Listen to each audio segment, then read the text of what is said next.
nonverbal 5-year-old with autism. He works in a group with a peer who is on a similar level. Every 30 seconds, James will reach out and pinch or grab his peer unless the peer looked at James before the 30 seconds was up. The function of this behavior is most likely what? When you get a function question on the exam, you're most likely going to have to form a hypothesis or a guess about what the function of the behavior is. Now, of course, the function is the reason the behavior is occurring, and we have 4 main functions. When looking for functions or when identifying functions, especially in question scenarios, we need to look at things like antecedents and consequences. What's happening before James reaches out? What happens after he reaches out? Why is this behavior occurring? What is James trying to get or get rid of? So let's see. We know James is a nonverbal 5-year-old with autism, and he also works in a group with a peer. Okay, more importantly, every 30 seconds, James reaches out and pinches or grabs his peer unless the peer looked at James before the 30 seconds was up. So this is the behavior of interest. When is this occurring? Well, it's occurring whenever the peer doesn't look at James. So is James A trying to gain a tangible? There's no mention of items in this scenario. It doesn't seem like James is trying to obtain an item. It's more likely that James is trying to obtain B, attention.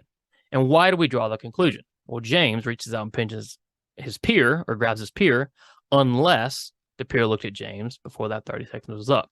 So James is only doing this if he's not getting attention from the peer initially. Behavior typically happens to gain something or get rid of something. So always ask yourself, what are they trying to gain or what are they trying to get rid of? And it appears James is trying to gain the peer's attention.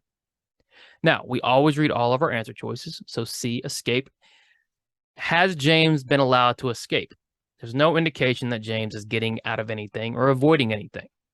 And then sensory. Sensory or automatic is essentially alone. It's not socially mediated. Since there's more people involved, it can't be sensory or automatic. So James reaching out and pinching or grabbing his peer, okay, must be attention. Why? Because if the peer gives James attention before the 30 seconds is up, James doesn't engage in the behavior. So the function of this behavior is most likely attention.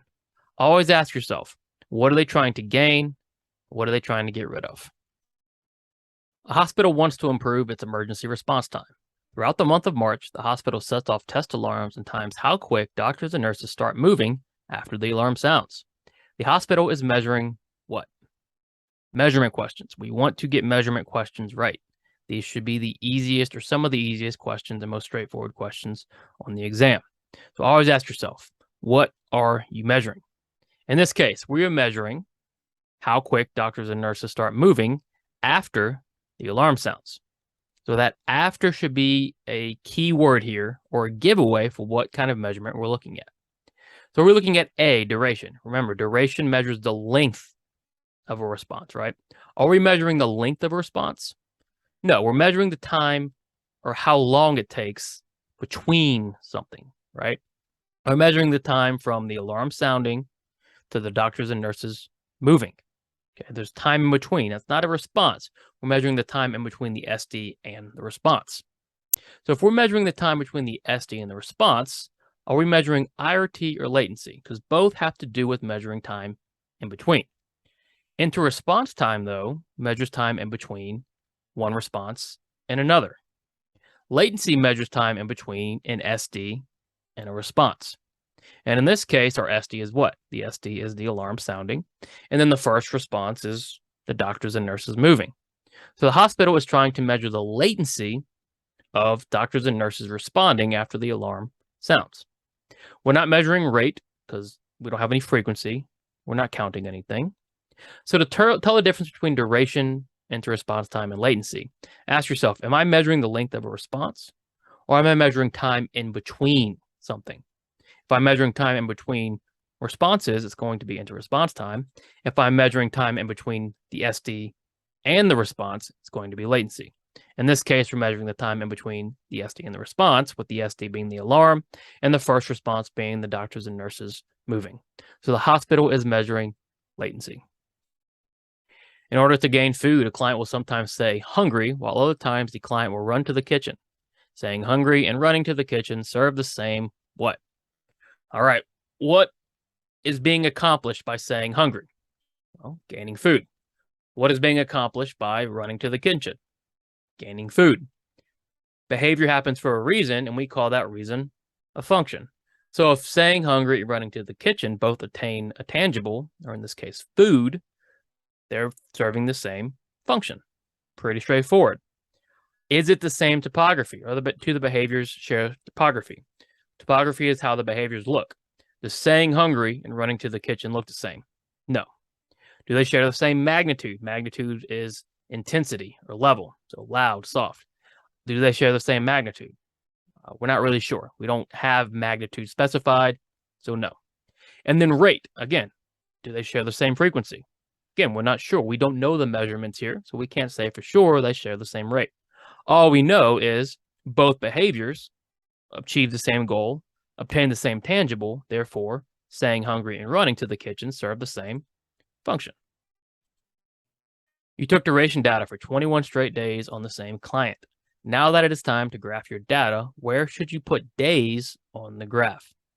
Graphing question, do not panic about graphing questions. Graphing questions are very easy as long as you know what the x-axis and the y-axis are and what they're used for. In this case, we are graphing our duration data in terms of days. So where do we put days? In other words, the passage of time on our graph. Do we use the horizontal axis, the vertical axis, the y-axis, or the baseline axis? Well, there is no baseline axis, so immediately eliminate that. You can also eliminate vertical and y-axis because they're the same thing. Remember, the vertical axis, the y-axis, and the ordinate are all the same thing. The horizontal axis, the x-axis, and the abscissa, again, all the same thing. So where does time go on our graph? It goes on the horizontal axis or the x-axis. Behavior goes on the vertical axis or the y-axis. So if we're going to graph this, we need to put days on our horizontal axis.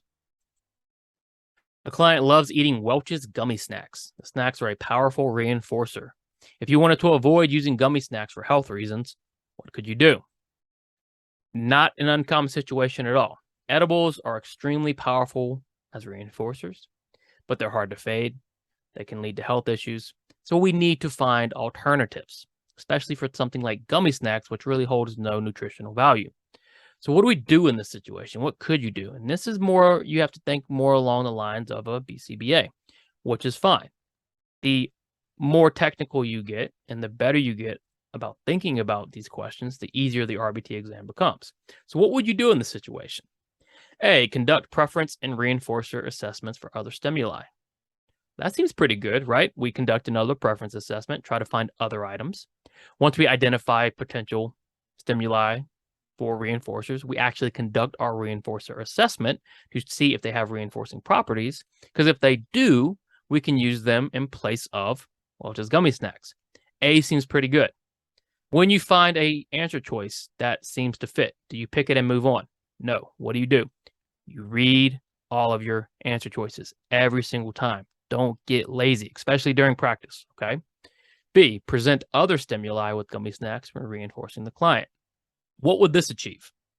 Well, this might achieve pairing. If I present praise with gummy snacks, if I present Legos with gummy snacks, maybe I start pairing the two, and those new stimuli take on the reinforcing properties. Pairing is a great way to deal with the situation. We praise every time we give gummy snacks. We give tokens every time we give gummy snacks, trying to pair the two together. So A and B both look pretty good. What about C? Look up items on the internet that are reinforcing for the client. Do we ever just assume something's reinforcing? No. We can't just look at what reinforces other clients and apply it to everybody. It's not how it works. We can do this for maybe preference assessments and indirect preference assessment. What do kids like in 2023 or 2022? But we can't do that for reinforcers. So you're going to want to avoid C. It's not really going to solve your issue. You could either conduct a preference and reinforcer assessment, or you could present other stimuli with the gummy snacks when reinforcing the client. Both are acceptable. Both are things you could do. So our answer here is D, A, and B. Always, always, always read all of your answer choice. You're looking for the best answer choice, not the first one you like. You, an RBT, walk into the break room at work.